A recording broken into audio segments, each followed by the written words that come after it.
जी हाँ, नमस्कार दोस्तों, स्वागत करता हूँ आप सभी के अपने यूट्यूब चैनल पर। दोस्तों, आज भोजपुरी फिल्मों के जुबली स्टार दिनेश लाल यादव की आने वाली ब्लॉकबस्टर फिल्म लल्लू की लैला आज रिलीज़ कर दिया गया है। और दोस्तों, इस वीडियो में हम लोग बताएंगे कि फिल्म लल्लू की लैला बिहार, झारखंड और उत्तर प्रदेश में कब रिलीज होगी। तो दोस्तों, बिना देर किए चलिए वीडियो शुरू करते हैं। और यदि आप जुबली स्टार दिनेश लाल यादव को भोजपुरी का नंबर 1 हीरो मानते हैं तो इस वीडियो को दिल से लाइक करें और हमारे चैनल को सब्सक्राइब कीजिए।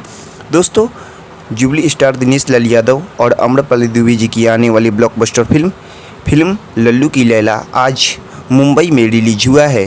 दोस्तों, हम आपको बता दें, दिनेश लाल यादव जी ने इंस्टा अकाउंट पर अपने फिल्म लल्लू की लैला के पोस्टर रिलीज़ कर उस पर मुंबई में रिलीज़ तारीख लिखी थी, जहां 12 सितंबर को यानी आज फिल्म लल्लू की लैला केवल मुंबई में रिलीज हुआ है। वहीं हमको बता दें, कल बिहार, झारखंड, उत्तर प्रदेश समेत सभी राज्यों में फिल्म लल्लू की लैला आप लोग के नज़दीकी सिनेमाघर में रिलीज कर दी जाएगी। दोस्तों, फिल्म लल्लू की लैला को दर्शकों ने काफ़ी ज़्यादा पसंद किया है, इस फिल्म के ट्रेलर को।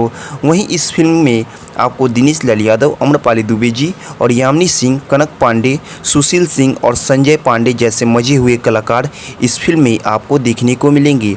और दोस्तों, हमें उम्मीद है कि फिर लल्लू की लैला जुबली स्टार दिनेश लाल यादव की फिल्म निरहुआ हिंदुस्तानी सीरीज को टक्कर देगी। वहीं यह फिल्म भी दर्शकों को काफ़ी ज़्यादा पसंद आने वाली है, क्योंकि इस फिल्म में आपको एक्शन, कॉमेडी सभी मटेरियल नज़र आने वाले हैं। तो दोस्तों, आप फिल्म लल्लू की लैला को ऐसे ही प्यार दें। दोस्तों, मिलते हैं अगले वीडियो में और आप हमें कमेंट कर जरूर बताइएगा कि आपको ये न्यूज़ कैसा लगा।